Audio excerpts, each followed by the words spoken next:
প্রিয় ভিউয়ার্স, আজকের এই ভিডিওটি দেখার জন্য আপনাদেরকে আমি স্বাগতম জানাচ্ছি।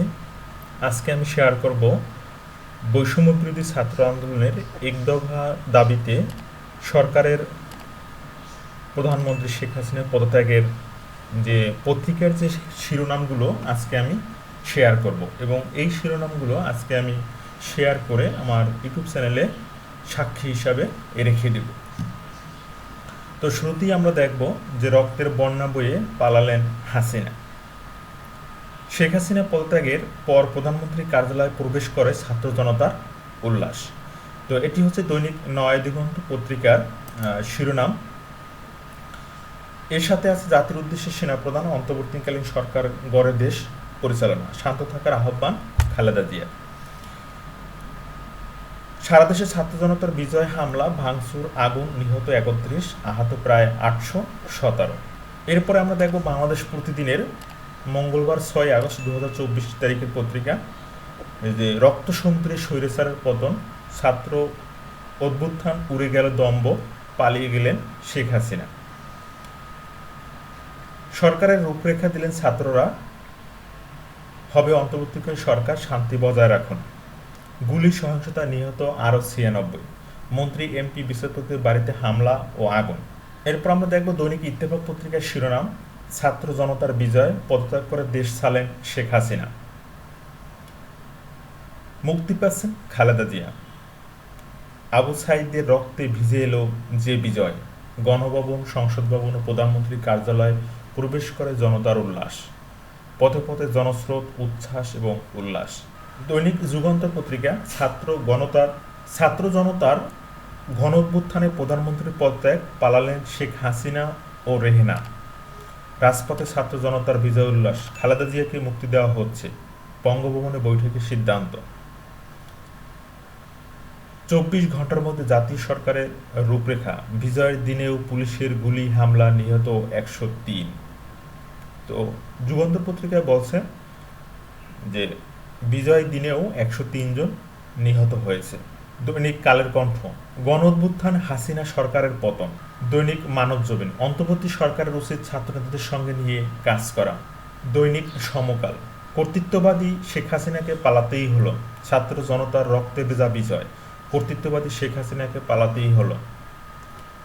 অন্তর্বর্তীকালীন সরকারের অধীনে চলবে দেশ, সারা দেশে ভাঙচুর, আগুন, পিটিয়ে গুলিতে নিহত ৭৭। দৈনিক সমকালে বলছে যে গতদিন নিহত হয়েছেন ৭৭ জন। দৈনিক জনকণ্ঠ, দেশ চালাবে অন্তর্বর্তী সরকার, রাষ্ট্রপতির সঙ্গে বিভিন্ন রাজনৈতিক দলের নেতাদের বৈঠক, সংসদ বিলুপ্ত করে দ্রুত নির্বাচন, রাষ্ট্রপতি। পদত্যাগের পর শেখ হাসিনার দেশ ত্যাগ, ছাত্র জনতার বিজয় উল্লাস, কে হচ্ছেন পরবর্তী সরকারের প্রধান। আমরা দৈনিক ইনকিলাবের যদি শিরোনাম দেখি, সেখানে লিখেছেন পালিয়েছেন হাসিনা, প্রধানমন্ত্রী পদত্যাগের পর মন্ত্রিসভা বিলুপ্ত, প্রতিটি হত্যার বিচার হবে সেনাপ্রধান, আত্মগোপনে প্রধান বিচারপতি, বাসভবনে হামলা, লোপাট, আওয়ামী লীগ অফিস ও নেতাকর্মীদের বাসায় বিক্ষুব্ধ জনতার হামলা, ধানমন্ডি ৩২ নম্বর পুলিশ সদর দপ্তর, স্বরাষ্ট্রমন্ত্রীর বাসায় আগুন, প্রধান বিচারপতির বাসভবনে হামলা, বেলারুশে আশ্রয় নিচ্ছেন হাসিনা। ২৪ ঘন্টার মধ্যে অন্তর্বর্তীকালীন জাতীয় সরকারের রূপরেখা। দৈনিক যায় দিন, এই দেশ শিরোনাম হচ্ছে দেশ ছেড়ে পালালেন হাসিনা, রেহেনা, আজ থেকে সব শিক্ষা প্রতিষ্ঠান ও অফিস খোলা, বঙ্গভবনের সর্বদলীয় বৈঠকে খালেদা জিয়াকে মুক্তির সিদ্ধান্ত, বিজয়, বাঁধ ভাঙা উচ্ছ্বাস, সারা দেশে প্রতিহিংসা, আগুন, হামলা, ভাঙচুর, নিহত ৫৬। এনটিভির খবরে নিহতের সংখ্যা শতাধিক।